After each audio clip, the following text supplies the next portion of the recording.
আলহামদুলিল্লাহ রব্বিল আলামিন ওয়াসসালাতু ওয়াসসালামু আলা সাইয়্যিদিল মুরসালিন আম্মা বা'দ ফাআউযু বিল্লাহি মিনাশ শাইতানির রাজীম বিসমিল্লাহির রহমানির রহিম আসসালাতু ওয়াসসালামু আলাইকা ইয়া রাসূলাল্লাহ ওয়া আলা আলিকা ওয়া আসহাবিকা ইয়া হাবিবাল্লাহ আসসালাতু ওয়াসসালামু আলাইকা ইয়া নবিয়াল্লাহ ওয়া আলা আলিকা ওয়া আসহাবিকা ইয়া নূরাল্লাহ। মাদানী চ্যানেলের দর্শক শ্রোতা, আলহামদুলিল্লাহ আজ্জা ওয়াজাল মাদানী চ্যানেলের অনুষ্ঠান ইসলাম বিজয়ীদের কথার মধ্যে আপনাদেরকে সুস্বাগতম জানাচ্ছি। আলহামদুলিল্লাহ আজ্জা ওয়াজাল আল্লাহ পাকের অশেষ মেহেরবানিতে আমরা এই অনুষ্ঠানের মাধ্যমে ইসলাম এর বিজয়ীদের মধ্য থেকে কিছু ব্যক্তিত্ব সম্পর্কে আলোচনা করার সৌভাগ্য লাভ করে থাকি, যারা ইসলামী ইতিহাসের মধ্যে ইসলামের মধ্যে মুসলমানদের মাঝে স্মরণীয় হয়ে রয়েছে। তন্মধ্যে একজন ব্যক্তিত্বের নাম হচ্ছে হযরত সুলতান মাহমুদ গজনভী রহমতুল্লাহি তাআলা আলাইহি। আজকে ইনশাআল্লাহ আজ্জা ওয়াজাল ওনার জীবনের কিছু দিক নিয়ে আলোচনা করার সৌভাগ্য লাভ করব। মাদানী চ্যানেলের দর্শক শ্রোতা, আসুন ওনার জীবনে আলোচনা করার পূর্বে দরুদ শরীফ পাঠ করার একটা ফজিলত শুনে নিই। আমার প্রিয় নবী দু জাহানের বাদশা নবী রহমতুল্লিল আলমিন হুজুর নূর সাল্লাল্লাহু আলাইহি ওয়াসাল্লাম ইরশাদ করেন, যেই ব্যক্তি আমার উপর সারাদিনে 50 বার দরুদ শরীফ পড়ে, আমি কিয়ামতের দিন তার সাথে মুসাফাহা করব। সুবহানাল্লাহ। সাল্লু আলাল হাবিব সাল্লাল্লাহু তাআলা আলা মুহাম্মদ সাল্লাল্লাহু আলাইহি ওয়া আলিহি ওয়াসাল্লাম। মাদানী চ্যানেলের দর্শক শ্রোতা, আজকে হযরত সুলতান মাহমুদ গজনভী রহমতুল্লাহি তাআলা আলাইহির জীবনী নিয়ে কিছু আলোচনা করার সৌভাগ্য লাভ করছি। সুলতান মাহমুদ গজনভী রহমতুল্লাহি তাআলা আলাইহি উনি আশুরার রাতে 357 হিজরিতে উনি জন্মগ্রহণ করেন। ওনার আম্মাজান এবং আব্বাজান উভয়ই খুবই অভিজাত বংশের সন্তান ছিলেন। ওনার আম্মাজান একটি জাবলিস্তান যেটাকে বলা হয়, ওই জাবলিস্তানের যিনি প্রধান ছিলেন ওনার বেটি ছিলেন, ওনার কন্যা ছিলেন। ওলামায়ে কেরাম বলেন, সুলতান মাহমুদ গজনভী রহমতুল্লাহি তাআলা আলাইহি দুনিয়াতে আসার কিছুক্ষণ আগে ওনার আব্বাজান একটি চমৎকার স্বপ্ন দেখলেন। ওই স্বপ্ন দেখে উনি যখন ঘুম থেকে জাগ্রত হলেন, ওনাকে সংবাদ দেওয়া হলো যে আপনার ঘরে একজন সন্তান জন্মগ্রহণ করেছেন। তখন ওনার আব্বা বুঝতে পারলেন, আল্লাহ পাকের দয়ায় আমার ঘরে এমন একজন নেককার সন্তান আসছে, যিনি সাম্রাজ্য চালানোর সাথে সাথে আল্লাহ পাকের বন্দাদের উপকার করবেন এবং খুবই নেককার, পরহেজগার, দিনদার, আশিক রসুল হবেন। মাদানী চ্যানেলের দর্শক শ্রোতা, হযরত সৈয়দনা সুলতান মাহমুদ গজনভী রহমতুল্লাহি তাআলা আলাইহি ছোটকাল থেকেই উনি ইসলামী শরীয়তের অনুসরণ করেছেন। এই জন্যই তো আজকে এত বছর পরেও ওনার সম্পর্কে আলোচনা করার সৌভাগ্য লাভ করছি। মুসলমানদের অন্তরে ওনার প্রতি একটা মহব্বত সৃষ্টি হয়েছে। উনি নামাজ এবং রোজা সর্বদা পালন করতেন।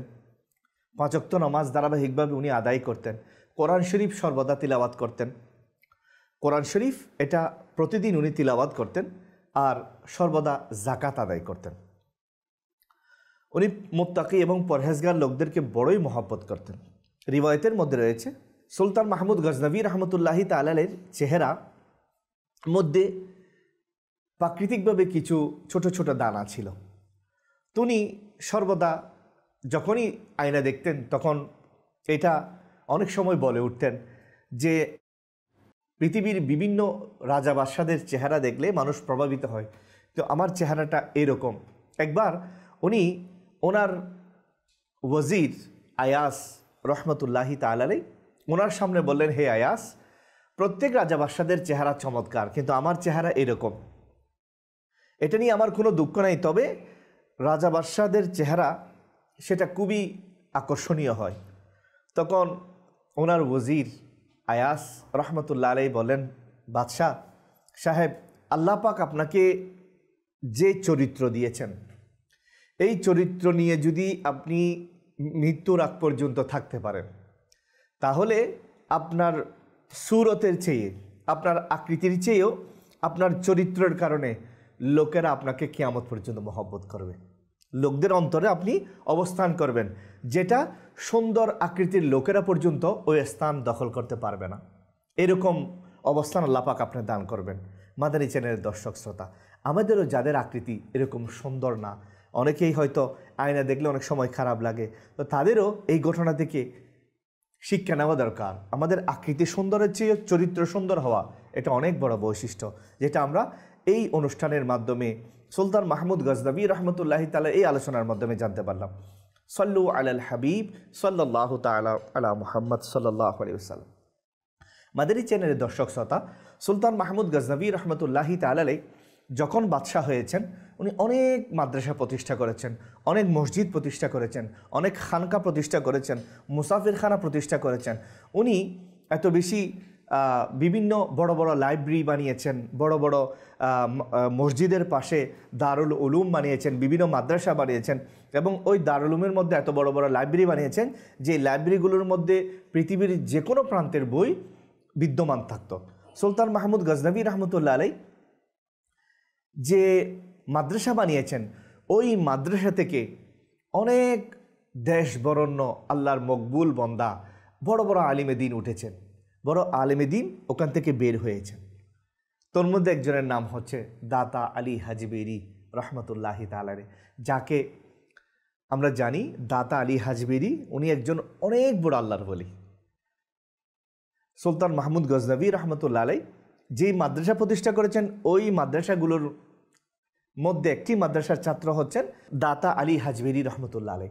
দাতা আলী হাজবেরি রহমতুল্লাহ আলাই কত বড় আল্লাহর ওলি ছিলেন সেটার আলোচনা আমরা হয়তো অনেকেই শুনেছি। তো দাতা আলী হাজবেরি রহমতুল্লাহি তাআলা আলাই একবার সুলতান মাহমুদ গজনভী যাচ্ছিলেন ওই মাদ্রাসার পাশ দিয়ে, যে মাদ্রাসায় দাতা আলী হাজবেরি রহমতুল্লাহ আলাই পড়তেন, এবং বাদশাহ যখন যাচ্ছিলেন ওই মাদ্রাসার মধ্যে দরস হচ্ছিল।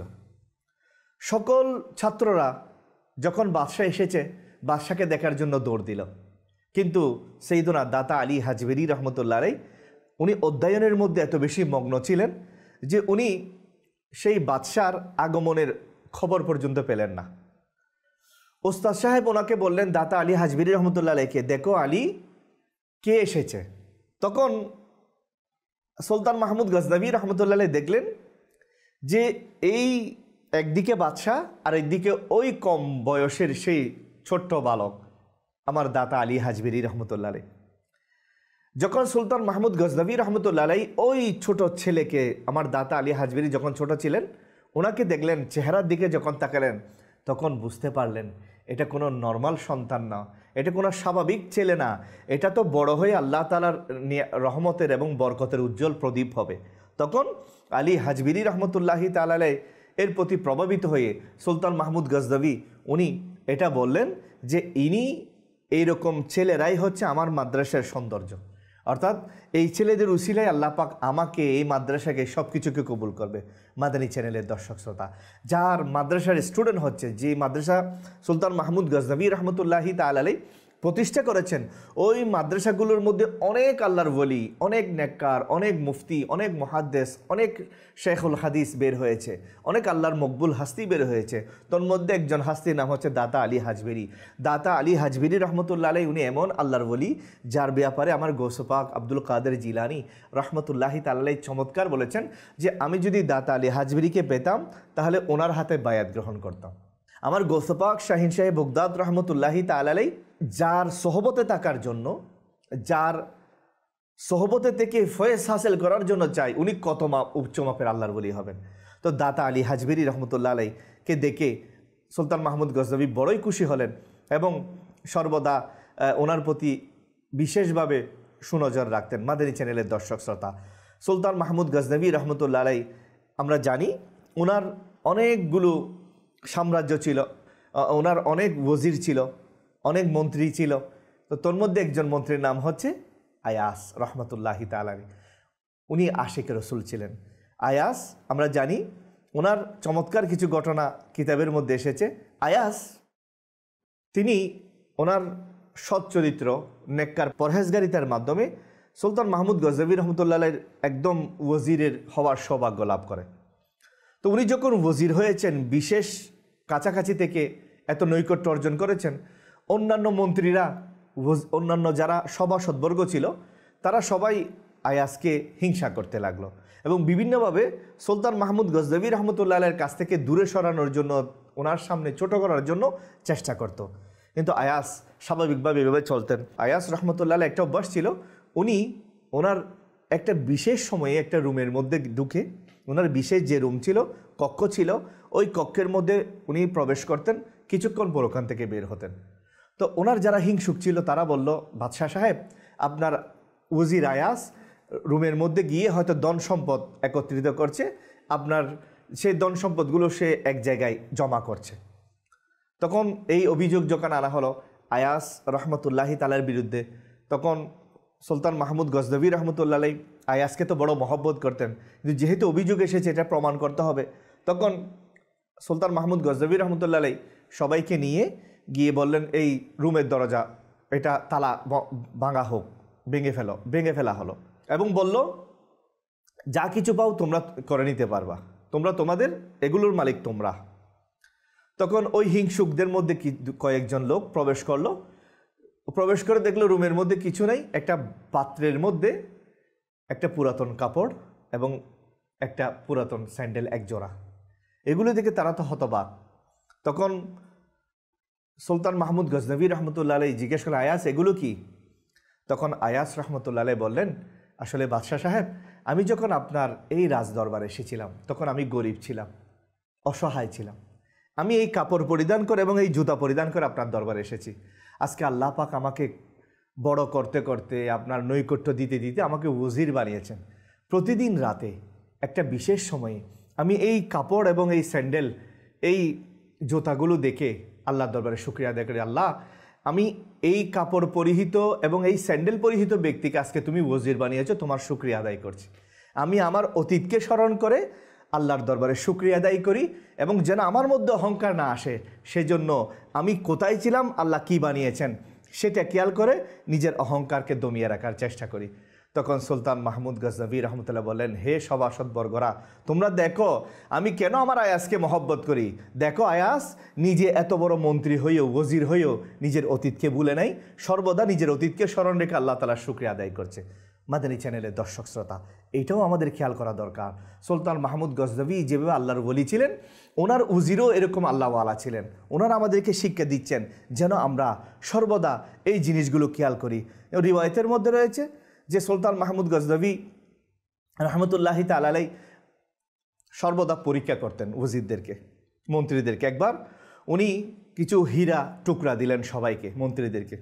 সবাইকে বললেন, এটা তোমরা কি করো, আমি তোমাদেরকে একটা হাতুড়ি দিচ্ছি, এটা দিয়ে এটা ভেঙে ফেলবা, তোমাদেরকে পরীক্ষা করছি।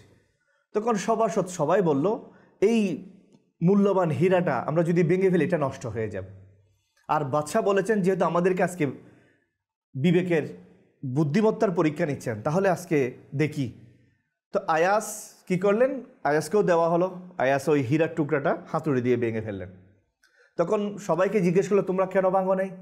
তখন ওই সভাসদের যারা সদস্য ছিল, অন্যান্য মন্ত্রী মিনিস্টার যারা ছিল, তারা বলল, হুজুর আপনি বলেছেন তোমাদের বুদ্ধিমত্তার পরীক্ষা হচ্ছে, তো এত দামি জিনিস আমরা ভাঙবো কেন, সেই জন্য আমরা রেখে দিয়েছি। আয়াসকে বলা হলো, তুমি কেন ভাঙলা, তুমি তো ওদের মতো করতে পারতা। তখন আয়াস বলল, আসলে হুজুর ঘটনা হচ্ছে, আমার হাতে এক হাতে হীরার টুকরা আর এক হাতে আমার হাতুড়ি ছিল। আমি চিন্তা করলাম এটা দামি জিনিস হীরা, কিন্তু এর চেয়েও বেশি দামি হচ্ছে আপনার হুকুম। আপনি যে আমাকে আদেশ করেছেন এটা ভেঙে ফেলো, আপনি হীরা দিয়েছেন আবার আদেশ দিয়েছেন ভেঙে ফেলো। আমি হঠাৎ চিন্তা করলাম, বাদশাহ বলেছে ভেঙে ফেলার জন্য, আমি ভেঙে ফেলবো, কেননা এই বাদশাই তো হীরার মালিক, হীরা আমাদেরকে দিয়েছেন। উনি যখন ভাঙার জন্য বলছেন আমাকে ওটাই মানতে হবে, সেই জন্য আমি ভেঙে ফেললাম।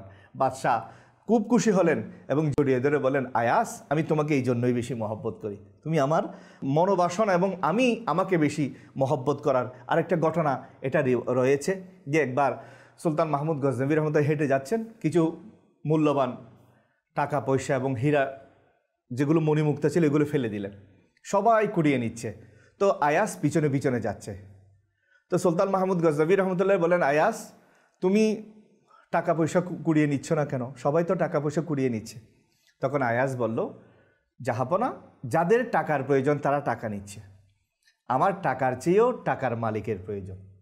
অর্থাৎ আপনার পিছনে পিছনে থাকলে আপনাকে পেলেই সব পেয়ে যাব, আমার এই সামান্য এই কিছু টাকা নিয়ে তো আমার এটা চাহিদা, আমার হচ্ছে আপনাকে খুশি করা। মাদানী চ্যানেলের দর্শক শ্রোতা, সুলতান মাহমুদ গজনভী রহমতুল্লাহি তাআলাকে কত চমৎকারভাবে আল্লাহ পাক নিয়ামত দিয়েছেন। তোর মধ্যে উনি নিজেও আল্লাহওয়ালা ছিলেন, পরহেজগার ছিলেন।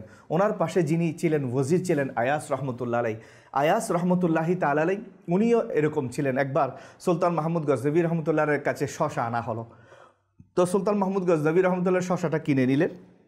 কিনে নিয়ে ওখান থেকে একটা শশা, কাকড়ি যেটাকে বলা হয়, এটা আয়াসকে দিলেন। আয়াস খুব মজা করে খাচ্ছে।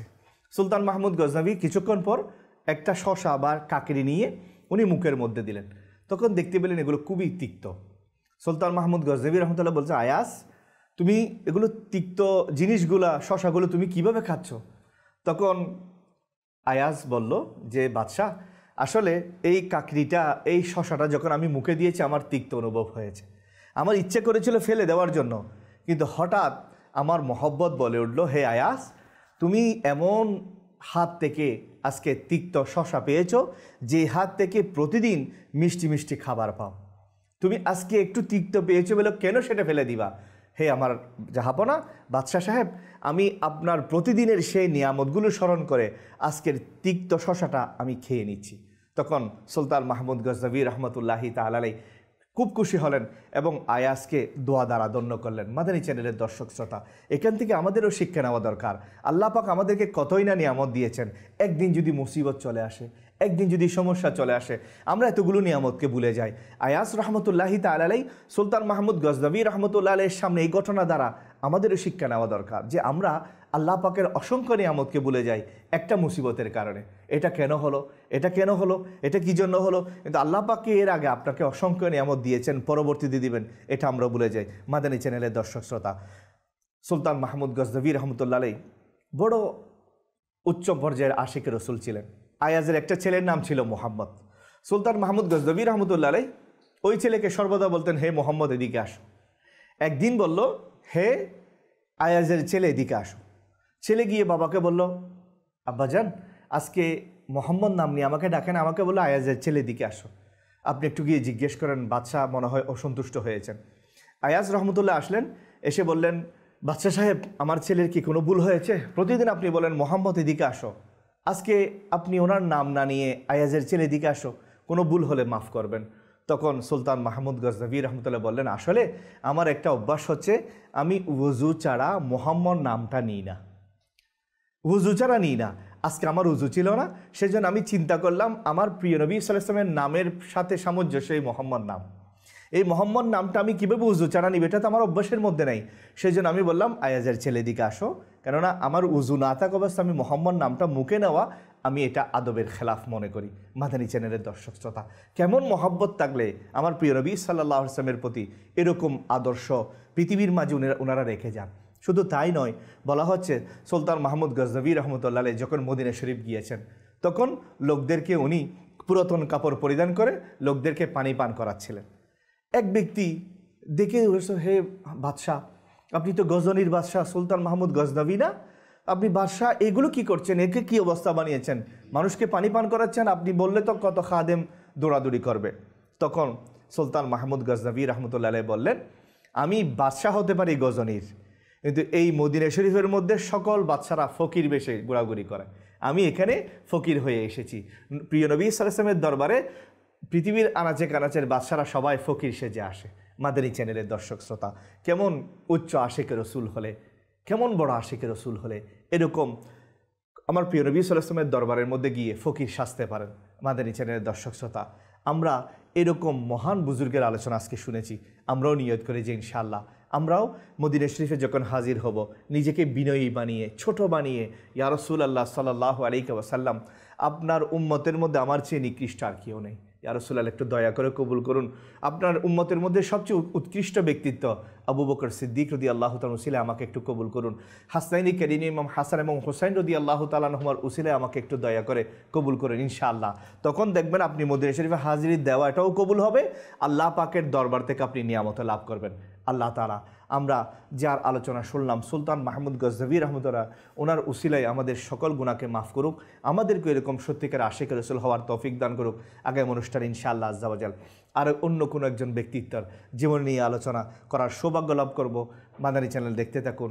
আল্লাহ পাক আমাদের সবাইকে দোনো জাহানে কামিয়াবি দান করুক। সাল্লু আলাল হাবিব সাল্লাল্লাহু তাআলা আলা মুহাম্মদ সাল্লাল্লাহু আলাইহি ওয়াসাল্লাম।